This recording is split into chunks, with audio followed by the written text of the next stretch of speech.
प्रिय भाई और बहनों, आज का शुभ संदेश के लिए आप सभी को हम स्वागत। यरीहो दीवारे ऊंचे होवे तो उसकी विशालता भी कुछ नहीं। यरीहो दीवारे ऊंचे होवे तो उसकी विशालता भी कुछ नहीं। एक संग जब हम पुकारे तो मजबूत दीवार गिरेगा पांव तले। एक संग जब हम पुकारे तो मजबूत दीवार गिरेगा पांव तले। देखता हूँ मैं विश्वास से मेरे आगे लाल सागर दो हो रहा। देखता हूँ मैं विश्वास से मेरे आगे लाल सागर दो हो रहा। आज का संदेश प्रभु के दास जोशिया प्रकाश आसाम से बांटा जाएगा। प्रार्थना के साथ सुनिए। परमेश्वर का नाम की महिमा हो। आप सभी को और एक बार शुभ संदेश में हार्दिक स्वागत करता है। आइए आज का मनन के लिए हम लोग पढ़ेंगे पत्रस का दूसरा पत्री 3 अध्याय 3 से 6 तक पद। पहले ये जान लो कि अंतिम दिनों में हासी टट्टा करने वाला आएंगे, जो अपने ही अभिलाषाओं के अनुसार चलेंगे और कहेंगे उसके आने की प्रतिज्ञा कहाँ गई, क्योंकि जब से बाप दादे सो गए हैं सब कुछ वैसा ही है जैसा सृष्टि के आरंभ में था। वे तो जानबूझकर ये भूल गए कि परमेश्वर के वचन के द्वारा आकाश प्राचीन काल से विद्यमान है और पृथ्वी भी जल में से बनी और जल में स्थिर है। इसी के कारण उस युग का जगत जल में डूब कर नष्ट हो गया। इधर हम लोग देख सकते हैं पत्रस अपना पाठकों को चेतावनी देता है कि अंतिम दिनों का उपहास के बारे में। अंतिम दिनों में ऐसा टट्टा मजाक करने वाला आएंगे और वे लोग मजाक करेंगे। अंतिम दिन बोलकर इधर जो लिखा है वो प्रभु यीशु मसीह का आगमन का पहले का जो दिनों के बारे में है। तीसरा पद में ऐसे पढ़ता है, पहले ये जान लो कि अंतिम दिनों में हासी टट्टा करने वाला आएंगे, जो अपने ही अभिलाषाओं के अनुसार चलेंगे। दूसरा जगहों में भी हम लोग इसी प्रकार ये अंतिम दिनों के बारे में हम लोग देख सकते हैं। उदाहरण के तौर पर तीमुथियुस का दूसरा पत्री 3 अध्याय उसका 1 से 5 पद तक हम लोग ये बात को देख सकता है। उधर ऐसे लिखा है, पर यह स्मरण रख कि अंतिम दिनों में कठिन समय आएंगे, क्योंकि मनुष्य स्वार्थी, लोभी, डीकमार, अभिमानी, निंदक, इसी प्रकार हम लोग देख सकते हैं अंतिम दिनों के बारे में। उस समय मनुष्यों का स्वभाव में होने वाला जो फर्क के बारे में हम लोग उधर देख सकता है।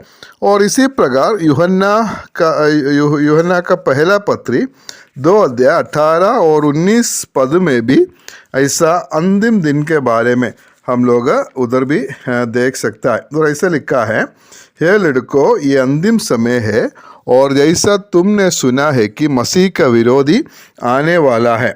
और वो अंतिम समय में अंतिम दिनों में हम लोग पढ़ा था कि क्या है, टट्टा करने वाला या उपहास करने वाला लोग उठेंगे।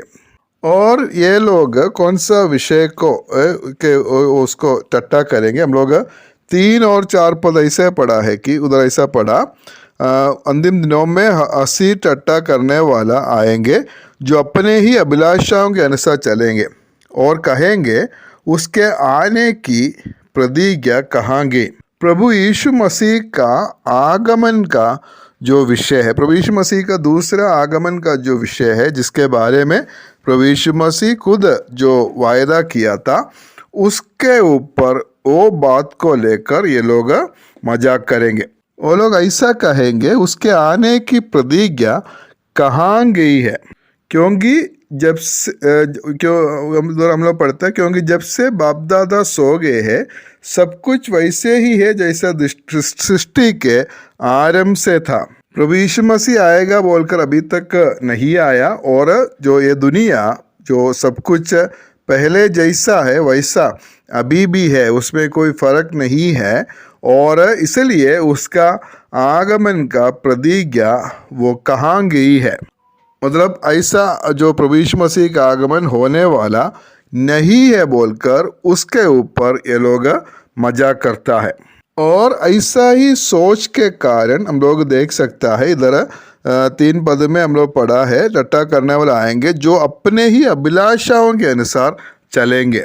प्रभु यीशु मसीह का आगमन नहीं होगा वो सोचकर वो लोग क्या करेंगे, अपना अभिलाषाओं के अनुसार चलने वाला है, अपने इच्छा के अनुसार ये लोग करेंगे चलेंगे, क्योंकि वो लोग परमेश्वर को डरने वाला लोग नहीं है, अपना ही अभिलाषाओं को पूरा करने के लिए और उसी के पीछे चलने वाला है। इसी प्रकार एक अधार्मिक जीवन को जीने वाला लोग है ये मजाक करने वाला लोग। ये मजाक करने वाला व्यक्ति ऐसे एक व्यक्ति है कि जो गंभीर विषयों को हल्का सा समझने वाला है। जिस विषय को हम लोग गंभीर रीति से समझना है उसको हल्का से समझता है। प्रभु यीशु मसीह जो दूसरा आगमन का प्रतिज्ञा किया था और उसका इनकार ये लोग करता है। यूहन्ना रसूल समाचार 14 अध्याय 1 से 3 पद तक प्रभु यीशु मसीह अपना चेलों को बोला था, तुम्हारा मन व्याकुल ना हो, परमेश्वर पर विश्वास रखो और मुझ पर भी विश्वास रखो। मेरा पिता के घर में बहुत से रहने के स्थान है, यदि ना होता तो मैं तुमसे कह देता, क्योंकि मैं तुम्हारे लिए जगह तैयार करने जाता हूँ। और यदि मैं जाकर तुम्हारे लिए जगह तैयार करूँ तो फिर आकर तुम्हें अपने यहाँ ले जाऊँगा कि जहाँ मैं रहूँ वहाँ तुम भी रहो। प्रभु यीशु मसीह बोला था कि मैं जाकर वापस आएंगे और तुम्हें ले जाएंगे। ये प्रभु यीशु मसीह का वायदा है। और प्रेरितों का काम 1 अध्याय 11 पद में भी हम लोग देख सकता है उस प्रतिज्ञा के बारे में। उधर ऐसे पढ़ता है, हे गलीली पुरुषों, तुम क्यों खड़े आकाश की ओर देख रहे हैं? यही यीशु जो तुम्हारे पास से स्वर्ग पर उठा लिया गया है, जिस रीति से तुमने उसे स्वर्ग को जाते देखा है उसी रीति से वो फिर आएगा। इधर स्पष्ट रीति से हम लोग देख सकता है वो आएगा बोलकर हम लोग देख सकता है। और इस प्रतिज्ञा या वायदे के ऊपर ये लोग मजाक करता है। अभी तक उसका आगमन वो आएगा बोलकर कहाँ आया है बोलकर मजाक करने वाले लोग हैं। और ये लोग बोलता है कि क्योंकि जब से बाप दादे सो गए सब कुछ वैसा ही है जैसा सृष्टि के आरंभ से थे। ये लोग बोलता है कि जब से जो दुनिया शुरू हुआ, जो सृष्टि हुआ, तब से लेकर आज तक वैसा ही है, उसमें कोई भी चेंज नहीं, फर्क नहीं हुआ है, वैसा ही चलता है और ऐसा ही चलेंगे और ऐसा कुछ होने वाला नहीं है। और 5 और 6 पद में पतरस ये बोलता है कि ऐसा नहीं है, परमेश्वर अपना समय में अपना वायदा को पूरा करेंगे, ये दुनिया हमेशा ऐसा नहीं रहे। 5 और 6 पद में से पढ़ता है, वे तो जानबूझकर ये भूल गए कि परमेश्वर के वचन के द्वारा आकाश प्राचीन काल से विद्यमान है और पृथ्वी भी जल में से बनी और जल में स्थिर है। इसी के कारण उस युग का जगत जल में डूबकर नष्ट हो गया। परमेश्वर ने जब आज्ञा दिया तब ये सारा दुनिया वैसे हो गया है, उसी का शब्द के अनुसार सब कुछ सृजे गए हैं। इब्रानियों का पत्री 11 अध्याय उसका 3 पद में बढ़ता है, विश्वास ही से हम जान जाते हैं कि सारी सृष्टि की रचना परमेश्वर के वचन के द्वारा हुई है, पर यह नहीं कि जो कुछ देखने में आता है वो देखी हुई वस्तुओं से बना हो।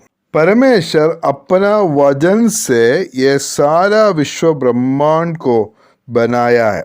लेकिन परमेश्वर ने क्या किया, एक बार इस पृथ्वी को जो जल में डूबकर नष्ट भी किया है। 6 पद में पढ़ता है, इसी के कारण उस युग का जगत जल में डूबकर नष्ट हो गया है। वो नूह के समय वो जल प्रलय के बारे में हम लोग इधर देख सकता है। जैसा ये मजाक करने वाला बोलता है ये दुनिया पहले जैसा है वैसा ही चलते जाता है, और लेकिन ऐसा नहीं है। ये दुनिया को एक बार परमेश्वर नष्ट किया था वो नूह के समय में। एक बार इस दुनिया को जल में डूबकर नष्ट किया, और यही जो दुनिया को और आग के लिए भी रखा है। 7 पद में हम ऐसे वो बात को हम लोग पढ़ता है, उसी वजन के द्वारा इसलिए रखे गए हैं कि जलाए जाए। एक बार इस दुनिया को पानी में डुबा कर उसको नाश किया, और अभी ये दुनिया को आग के लिए रखा हुआ है। और इसलिए ये मजाक करने वाला जो बोलता है वैसा होने वाला नहीं है। प्रभु परमेश्वर अपना जो प्रतिज्ञा है वो पूरा करेगा। प्रभु यीशु मसीह अपना कलीसिया को लेने के लिए दोबारा आएगा। वो प्रतिज्ञा अगर दिया है तो वो जरूर आएंगे, और उसके लिए हम लोग इंतज़ार करता है। प्रभु यीशु मसीह का आगमन बहुत निकट है। हम ऐसे एक समय में हम लोग रहते हैं, इसलिए प्रभु यीशु मसीह का आगमन के लिए अपने आप को तैयार करके उसके लिए इंतज़ार करके हम लोग रहेंगे। उसका नाम की महिमा हो।